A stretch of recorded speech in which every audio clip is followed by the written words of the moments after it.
Outside the window, July rain beats against the cobblestones. I cannot even afford to keep a fire burning in the hearth of this room, let alone a harpsichord that was pawned away ages ago. Here, on the bed of this cheap lodging, I find myself counting up the 73 years of my life. I have no clear memory of being born in Weimar. By the time I was old enough to understand the world, only the atmosphere of that city remained settled deep in my memory. The sound of court musicians' footsteps and the lingering echoes of my father's organ. When I was 13, my father was appointed cantor at St. Thomas Church in Leipzig, and our family moved there. I recall the hard wooden benches of the St. Thomas School, the charts of Latin declensions, and woven between them, the lessons in counterpoint my father gave me. Back then, I never once doubted what I was destined to become. I was the eldest son, my father's most promising pupil, and the one who would eventually surpass him. I believed this with absolute certainty.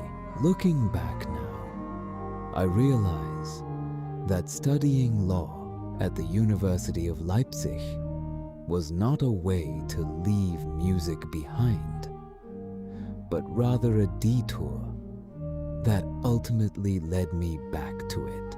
What comes to mind is that dimly lit study.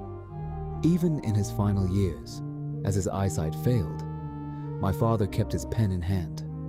I helped him write The Art of Fugue, that monumental work, akin to a vast architectural structure. Working side by side with him, in perfect tandem, he would present a theme, I would imitate and develop it. Sometimes, he would correct my errors, and at other times, he would offer a simple word of approval. That will do. I can say now that those moments were the most fulfilling of my entire life. What I remember most vividly is the night my father arranged Contrapunctus 13 for 2 harpsichords. Facing my father, across the 2 manuals of the keyboard, we played musical lines that mirrored one another. His fingers chased the melody I played, while mine overtook his. In those moments, we were neither teacher and student, nor father and son. We became the musical voices themselves.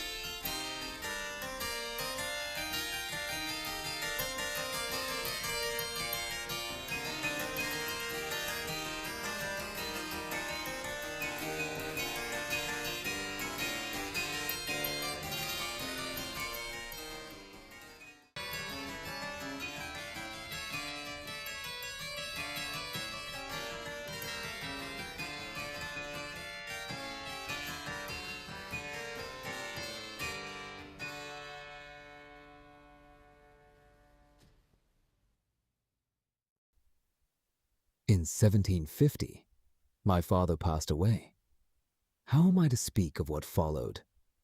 The vast collection of scores he left behind, autographed manuscripts of cantatas, the proofs for the art of fugue, and that single sheet for 2 harpsichords that embodied the very memory of that night.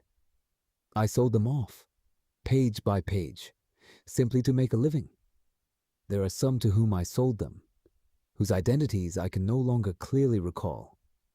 Let me confess, I was not the guardian of my father's legacy, but a peddler selling it off piece by piece. I do not know where those scores are now, into whose hands they have passed, or under whose name they are being performed. When I first took up the post of organist at the Church of Our Lady in Halle, I had yet to doubt myself. Yet friction with the church authorities deepened with each passing year. They demanded punctuality and adherence to rules. I sought only to remain faithful to the music itself. After 18 years, I resigned, telling myself I would live as a free musician. My reputation for improvisation, however, was no lie. Whether in Dresden or Braunschweig, whenever I sat at the keyboard and sought a theme, the audience would hold its breath. The art of the fugue, inherited from my father, the skill of layering, chasing, and intertwining musical voices in the heat of improvisation, was something no one could take from me. It was truly my own, a musical architecture that existed only in that moment and that space, never to be committed to a written score. I believed that this was the true path to surpassing my father. The 6 sonatas for 2 flutes that I composed in Berlin for the King of Prussia were also highly acclaimed there. They too were my own response to the fugue. Regarding that work, the adagio and fugue for 2 flutes and string ensemble, I still feel today that it was not merely a contrast between a slow movement and a fast one. It was my own answering voice to the theme that was my father. My younger brother, Emanuel. I cannot conclude this confession without speaking of Emanuel. My younger brother was always a steady, reliable man. He secured a position at the Berlin court, married, and built a family. After our father's death, he even took in and raised Christian, our youngest half-brother. While I was busy selling off musical scores, my brother authored essay on the true art of playing keyboard instruments, which became a bestseller across Europe. When I read those 2 volumes, I felt a pang of jealousy, though I was loath to admit it. As a theorist and an educator, he established the name Bach on a path distinct from our father's. I, meanwhile, had merely been peddling that name, piece by piece. Whenever word reached me of my brother's success in Hamburg, a tumult of complex emotions would stir within me. Succeeding Telemann as music director, releasing his keyboard works for connoisseurs and amateurs, and the honor of eventually being laid to rest in St. Michael's Church. All of these achievements were the mirror image of what had eluded me. Yet now, lying here on my sickbed, I reflect on this. My brother inherited our father's teachings, while I inherited his voice. Which of us was right? No one can say anymore. Now, let me record one final thing. Something I have never told a soul. Among the scores I sold off, there were, in fact, a few pieces of my own composition mixed in.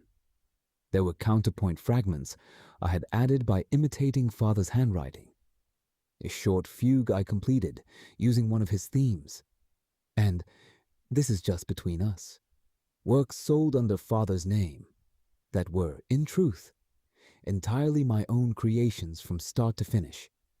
It sounds noble to say I did it to make a living, but the real reason was this. I believed that under father's name, my music would survive.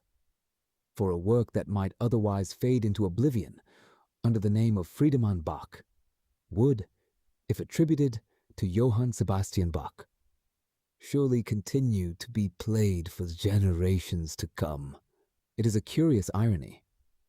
While I was peddling off my father's legacy, I was simultaneously selling my very self into that name, into the name of father. Should scholars of a future age ever encounter a score and tilt their heads in doubt, wondering if it is truly an authentic work by Johann Sebastian, I ask them to remember this. It is but another echo of the musical voices my father and I once wove together on 2 harpsichords that night. Whether it is my father's voice or my own, the distinctions no one can any longer discern. That sound will go on resonating. The rain outside the window has not yet ceased. Yet I am no longer afraid. For even if my own name fades away, that voice, that musical line, will continue to sound somewhere.